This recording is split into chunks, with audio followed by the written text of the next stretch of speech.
Hey everybody, welcome back to Cam Talk Stocks. Today in this video, all we're going to be talking about is Wall Street bets, as there's been some crazy price action during the day and some even crazier news and ongoings going on in the aftermarket, setting up for a pretty ridiculous rest of the week of what could come.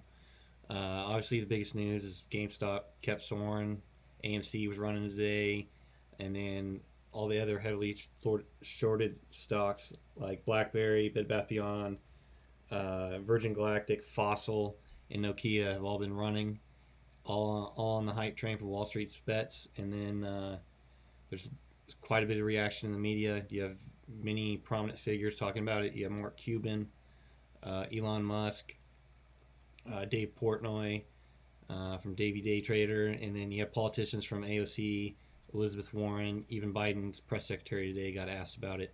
So there's a lot of hype going on. There's a lot of hysteria, and I think that a lot of things could happen and should happen, but the things that most likely will happen will provide a big disadvantage to the retail trader. The retail trader will be punished. So let's look at some news articles here. So if you just Google GameStop on DuckDuckGo, Google, whatever you use, right? Tons of articles that came out today talking about the hype, and just about everyone I've read really has it slant towards that the Wall Street bets community are the bad guys, when in reality they're not. The hedge funds themselves are. They knew exactly what they're doing. They've been manipulating markets for years. They shorted the stock over 100% of the open share float, so that means they're shorting on top of other shorts. So when you short the stock, you're borrowing shares now to pay the price later.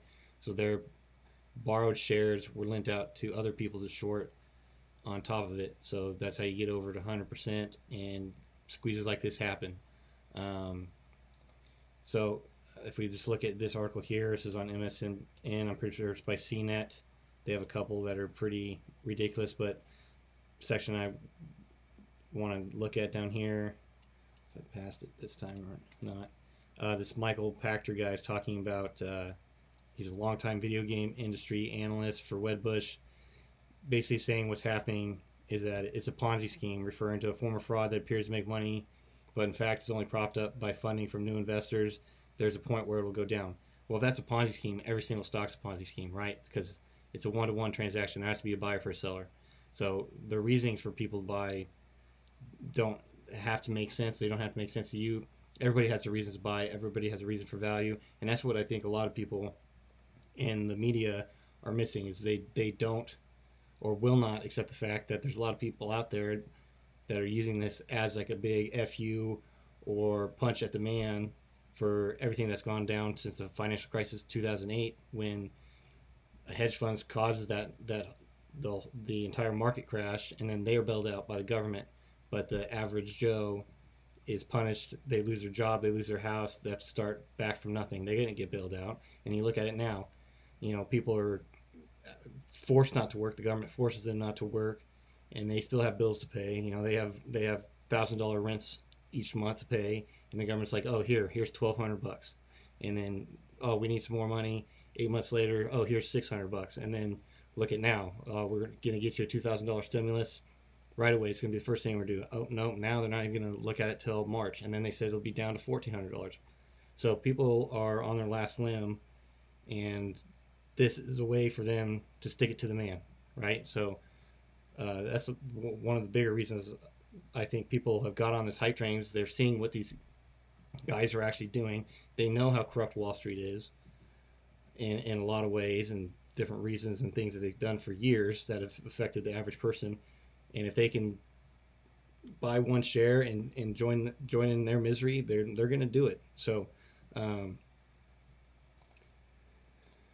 this, Michael Pachter guy on his Twitter has this Reddit post, which this guy Blitzgrang, or whatever, how you ever say his name, actually has a pretty good breakdown of what happened on Monday, which is entirely plausible. How you could prove it, who knows? And that's a big thing with the SEC.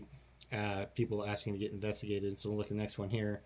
For this, from the Boston Globe, of Warren and Galvin, no basis in reality.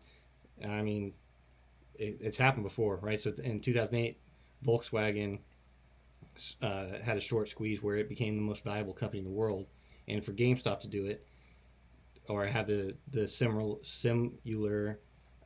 percent increase, GameStop's share price would have to be 34,000 a share. So it's things have done this before. Dry Ships did it back in 2016. That squeezed for days, and their company really was backed on nothing. GameStop actually has physical locations. They sell merchandise. They sell um, games, merchandise, cards. Trading cards are getting huge again. Pokemon cards.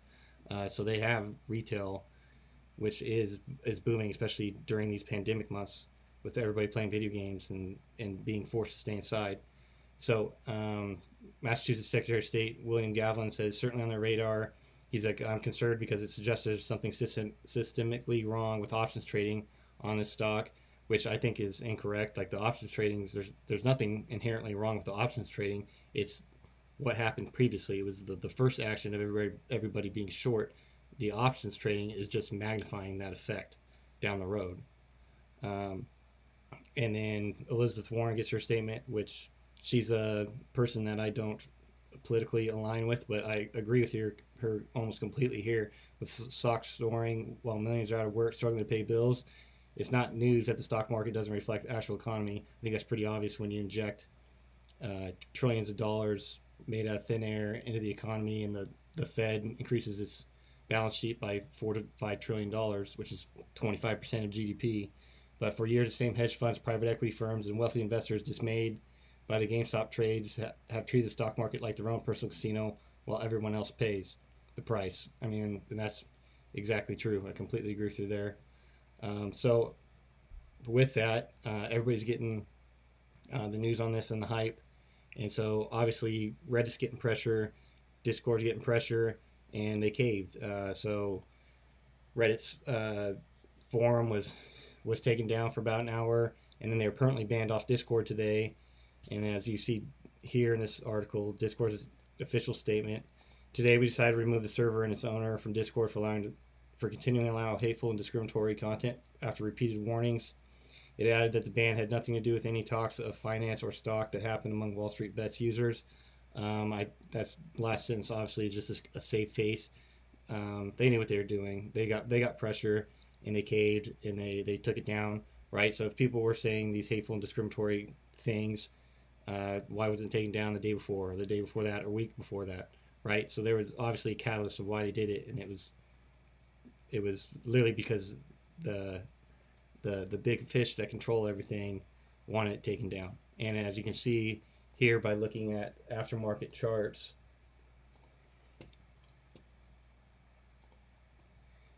let's go to GameStop right here, right? So the Discord and Reddit was taken down about like 3:45, get $100 dip within 20 minutes, right? So that's manipulation right there. But as long as the institutions are allowed to do it, that's fine. So, but as you can see, buying power here picked it back up, get it to close around 292, some positive movement there. But the manipulation in after hours too, they take advantage of it because there's less volume, you get some more volatility, less hands, fewer shares will move the price. But one good thing, I guess, for the WallStreetBets users and the holders is the volume still, even in after hour where people sold, the weak hands sold, right? So 272, 868. So you're looking at what, 940,000 in this two hour span here, where pre-market you had, multiple hours, a million, 1,000,008, 1,000,002, and then obviously in the open. So it's little volume compared to what was traded today. So with that, let's look at some other charts today. Obviously GameStop ran up this morning, pulled back 200 moving average, caught the wave, and then after the first initial dip in the morning, pretty sideways action. AMC was the big gainer this morning. Definitely ran yesterday after hours, where it closed down here in the 4.9s and then up to the 8s, pull back in the morning and hit 25.8 before the market even opened.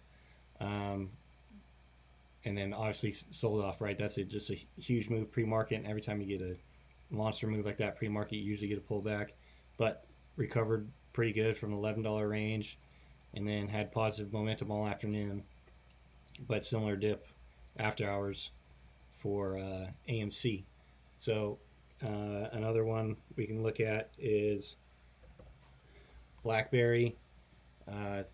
So it just had its continued momentum all afternoon, right? Mid-morning, afternoon, spiked all at 2075, sold off, and it dipped really hard here with the Discord and Reddit news, but bought back extremely hard into the close of after hours. So we'll see how it opens early tomorrow morning. And then one company that's being talked about was mentioned on Wall Street Bets. Dave Portnoy is talking about tomorrow too. Is Nokia, another phone company. So you see it in the morning. I actually got a text from a guy asking me about it this morning. And I was like, yeah, it looks like it's a positive uptrend. And then next time I looked at it, it was up here, halted up in the 9s, and then huge sell-off, a little positive momentum, just bouncing, right? Just a little bit of a regression back on that huge move, and selling off after hours. So we'll see if it can pick up any hype train momentum for tomorrow. So just a couple plays there from the Wall Street Bets gang. It's going to be interesting to see what happens. I think that the rest of the week will be very interesting, especially Friday, as Friday is the last Friday of the month, so options will be closing. And I've read on one site that there's over 200,000 call options on GameStop that are priced under $200, so they're all in the money. So that equates to 20 million shares that will need to be bought on Friday. So it'll be interesting to see what happens. So that's all I got for this video.